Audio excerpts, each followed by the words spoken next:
બનાસકાંઠા જિલ્લાના Vadgam police station વિસ્તારમાં 6 એપ્રિલના રોજ એક બાળકનો કિડનેપિંગ થયો હતો.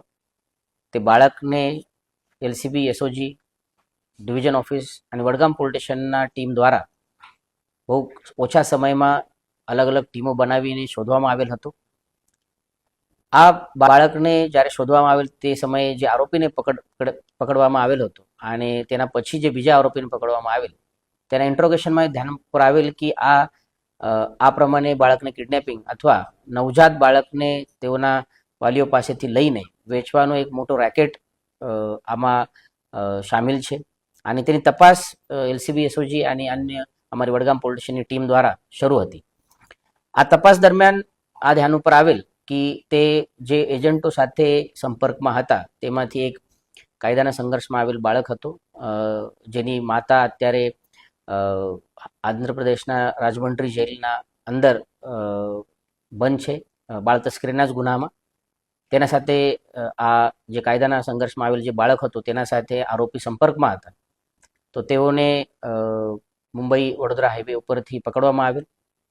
તેઓ પાસેથી જે પૂછપરછ કરવામાં આવેલ તે પૂછપરછમાં ધ્યાન ઉપર આવેલ કે તેઓ એક મુરગન નામના આરોપી છે જેના સંપર્કમાં હતા. મુરગન દલાલ તરીકે એજન્ટ તરીકે કામ કરતા હતા.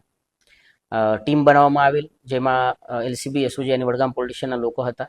પીએસઆઈ દ્વારા આ ટીમ લીડ કરવામાં આવેલ અને ટેકનિકલ ઇન્ટેલિજન્સ ખાસ કરીને એઆઈનો ઉપયોગ કરીને મુરગનને ટ્રેપમાં લેવામાં આવેલ અને કાગઝનગરમાંથી મુરગનને પકડવામાં આવેલ. મુરગન પછી મુરગનના સાથે બે વધુ એજન્ટો હતા જેનું નામ કાસરાપુ તિરુપતિ અને કેલેટી ગંગાધર હતા. તે એજન્ટોને પણ પકડવામાં આવેલ. આ ત્રણેય આરોપીઓને પાલનપુર લાવીને તેઓની પૂછપરછ કરતા આ ધ્યાન ઉપર આવેલ કે આ લોકો પહેલા જે જુદા જુદા આઈવીએફ સેન્ટર હતા તે આઈવીએફ સેન્ટરમાં જે સારા તબિયત ધરાવતા જે મહિલાઓ છે તેઓને પુરવવાનું કામ કરતા હતા, તેઓનો કમિશન લેતા હતા. પછી તેઓને ધ્યાન ઉપર આવેલ કે નવજાત બાળકો વેચવામાં આવેલ તો તેમાં નફો વધારો છે અને તે ધ્યાનમાં રાખીને તેઓ આ બાળ તસ્કરીના ગુના કરવાની તેઓની શરૂઆત કરી. અને અત્યાર સુધી જે અમારા પૂછપરછમાં ધ્યાન ઉપર આવેલ છે તેઓ દ્વારા 8 જેટલા બાળકો, જેમાં ગુજરાતના બનાસકાંઠાના 2 બાળકો છે, મુંબઈ મહારાષ્ટ્રના 2, હૈદરાબાદ તેલંગાણાના 3 અને દિલ્હીના 1 બાળક છે તે વેચવામાં આવેલ છે. આમાંથી જે બનાસકાંઠાના 1 બાળક છે દાતા પોલીસ સ્ટેશન વિસ્તારમાં પોલીસ તરફથી સરકાર પક્ષ તરફથી ફરિયાદ પણ દાખલ કરવામાં આવેલ છે બાળ તસ્કરીના ગુનામાં, જેની તપાસ અત્યારે શરૂ છે.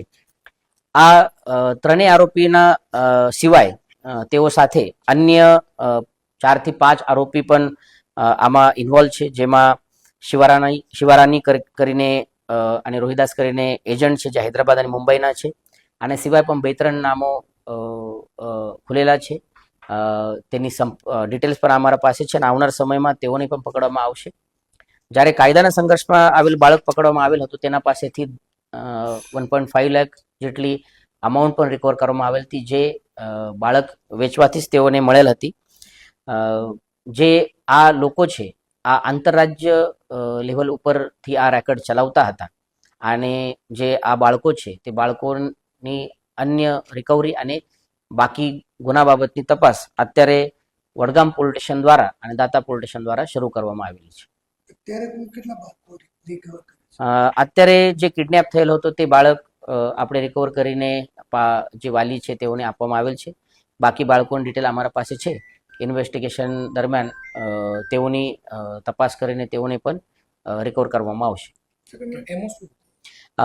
એમો તરીકે આ લોકો જે નવજાત બાળક છે જેઓને વાલીઓને તે બાળક કોઈ કારણસર જોઈતો નથી અને પૈસાની જરૂરત છે, આ ધ્યાને રાખીને આ લોકો તેઓ લોકોને સંપર્કમાં લેતા હતા અને પછી તેઓ પાસેથી આ બાળક ખરીદીને વચ્ચે દલાલી મેળવીને જે સામાવાળા એજન્ટો છે તેઓને આ વેચતા હતા, જેમાં કોઈ ફેમિલીઝ પણ આમાં આવેલી છે નામો.